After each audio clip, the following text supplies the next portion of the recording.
Good morning, everyone. Here it is Tuesday, day 7 of what today I started thinking of this 30 weekday series talking about little acts of courage.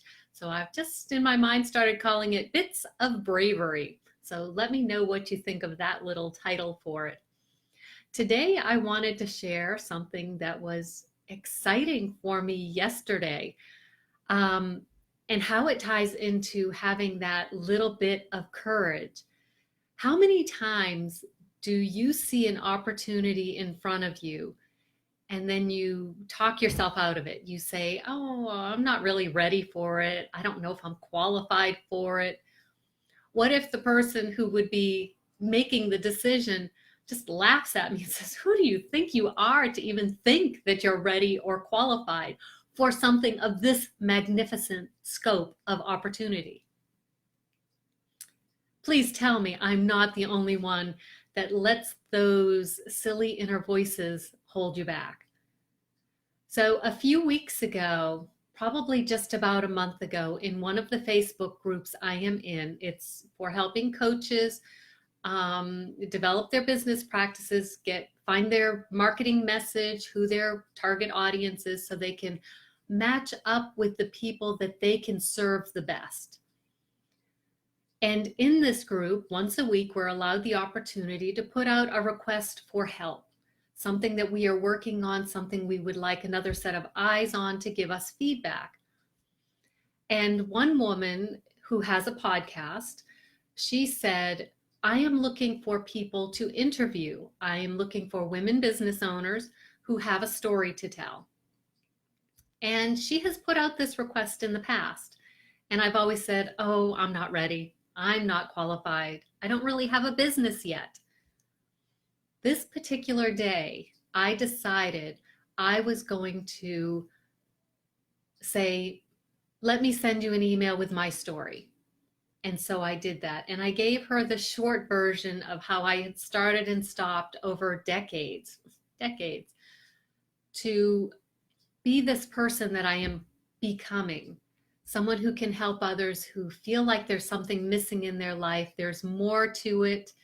For the most part, they're happy, but there's just something missing. There's that spark, that 10%. And so I sent her an email, and as I'm hitting the send key, I'm thinking, "Ooh, what's she gonna think? Is she gonna reply back, 'Donna, what are you thinking here?'" But no, she replied back, "Your story sounds amazing. Yes, I want to interview you for my podcast, which is called Story of the Shift." Her name is Audrey Groeschel, and her website is Goddess at the Grindstone, I believe. I will put links to this in the comments below after I finish this. So she sent me a link to her calendar so we could schedule a time to record this interview. And so we did that on May 2nd, which was the day after my birthday. This was the first time that I have been interviewed for a podcast. I was nervous, not quite sure. Here I am. I'm doing the finger twisting things, all these things you can't see as I'm working through this. So I did the best I could to get prepared. I knew I would have an opportunity to talk about my business, which I just call my whatever venture, because I don't really know what it is, what it's going to turn out to be. I'm not making any money yet, so it just is awkward calling it a business because there's expectations with business. So on May 2nd, she and I talked for just about an hour. More than an hour total, because we did some pre-interview talk just to get to know each other a little bit better. We had never talked, and we did it over Skype, so we actually got to see each other. Before that, it had just been comments on each other's messages within this one Facebook group. So we recorded the podcast. At the end of it, after everything was finished, Earl came home from work, and I told him I was super excited, still really hyped up about this podcast. "Hey, Mary, how are you doing?" So I was super excited about this podcast interview. And he said, "Well, what did you talk about?"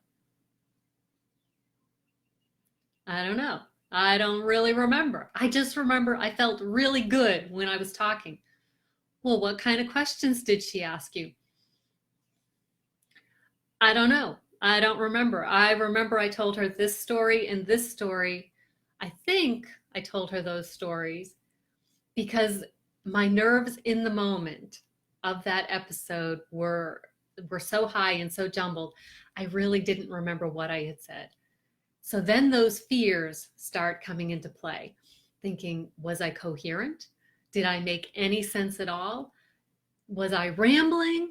I really had no clue. I was pretty sure from past experience of my time in Toastmasters, from doing my own podcast, and from doing videos like this.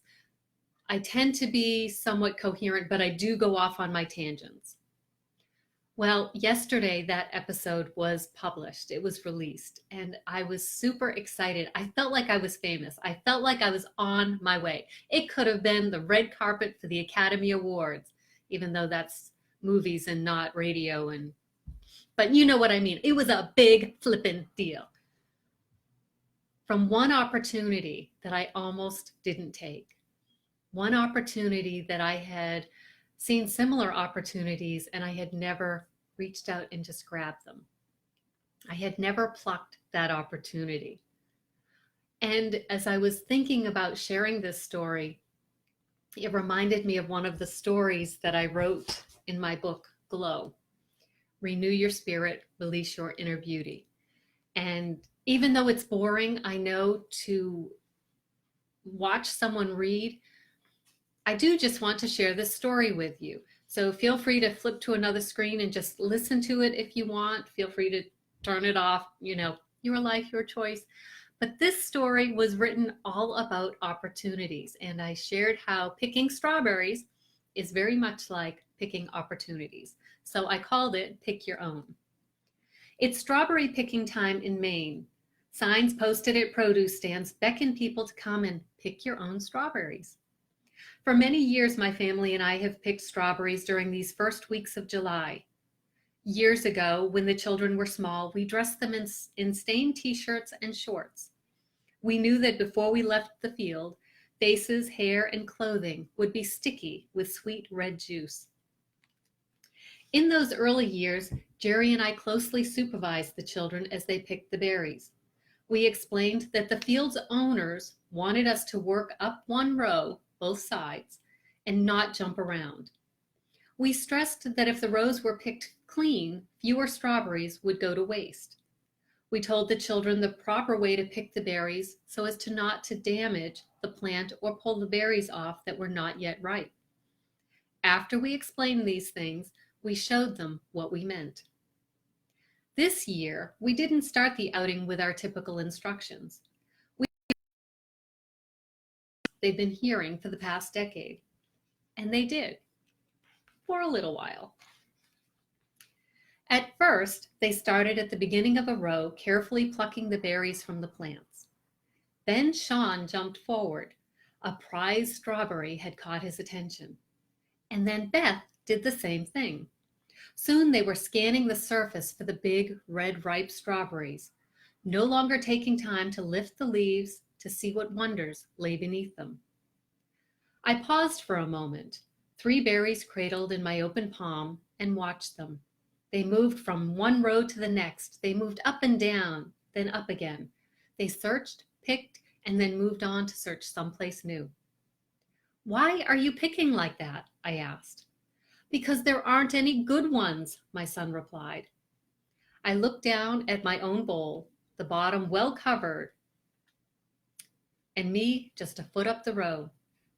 "What do you mean?" I asked. "The berries are too small," he told me. "I like the big berries." "The small ones taste just as good," I said. If he heard me, he chose not to respond. I placed the few berries I was holding into my bowl. I craned my neck to see how many Sean had picked. Not many. And I wondered how many of us spend our lives searching for things that meet our idea of perfection and pass by the wonderful things that are not magazine cover quality.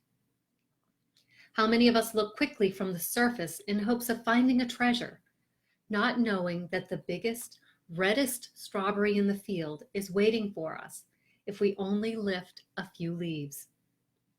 It takes time, a little effort, and the risk of touching a spider, a bug, or a gooey, overripe strawberry when we lift the leaves in the field. But the bounty is waiting for us.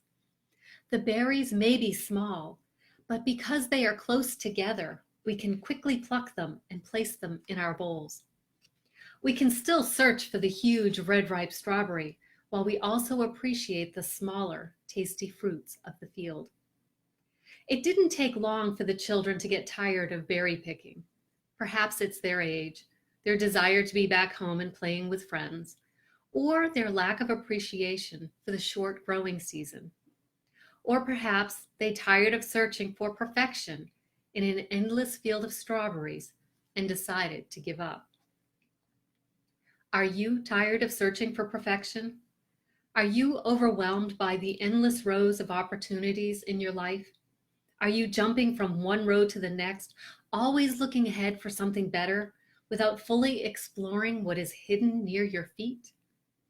Are you aware that some opportunities, like strawberries, need more time to grow before they can be picked? Are you aware that some opportunities, like strawberries, look wonderful from a distance, but are rotten and bug-bitten when you take a closer look? Are you aware that some opportunities, like strawberries, need to be revisited to see if they've matured into something delicious?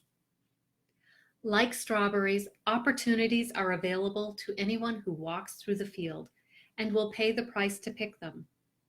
What one person fails to pick, another person may pluck with delight. What one person leaves behind may be the start of a new and wonderful event in someone else's life. Like strawberries, opportunities may not always be visible from your vantage point. You may need to drop to your knees, move some leaves, and touch a few bugs to find the most appealing ones. I returned my attention to the strawberries, breathing deeply the fresh summer air. As I lifted leaves, searching for the perfect berry, I also filled my bowl with hundreds of less than perfect, but marvelously tasty specimens. Although the many plants ahead of me and dozens of rows on either side were laden with berries, I stopped picking when my bowl was full. I knew there were millions of berries still to be picked in that field, but that wasn't my task.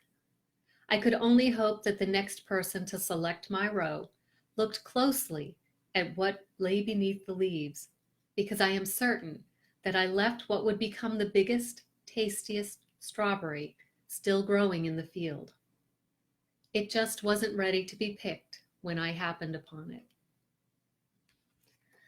That is one of my favorite stories from this book, and it's one I think of frequently when I see opportunities before me. And then, like what recently happened, so often I am afraid of touching the bugs and the ooey rotten berries, or being worried that someone is going to laugh at me for even trying to pick those berries.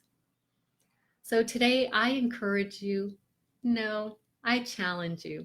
And for those who don't listen to my podcast, that's something that I say in most of my podcast episodes. My podcast is called Reflections of a Recovering Ugly Duckling. I start every episode with Once Upon a Time and end each episode with Lives Happily Ever After. I am a true believer in the magic of life. But in every episode, I also encourage, and then I transition it into a challenge. So I encourage you, no, I challenge you. Look at the opportunities that are around you. The next time you see one and you're ready to reach for it, and you think, ooh, maybe it's rotten on the other side.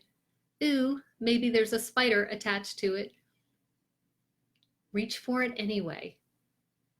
You may have to lift a few leaves. You may turn it and just be kind of cautious, but you never know. It could be the reddest, ripest strawberry in the field, and you don't want to miss out on that. The podcast episode that I did with Audrey, her podcast is called Story of the Shift. And it was a great experience. It was a great opportunity, a great learning experience for me. And I know that the next time I see someone looking for guests, I will be right there ready to pluck that opportunity, pop it in my mouth, and just enjoy the goodness that comes from it. Take a look at your opportunities today. Grab hold of them.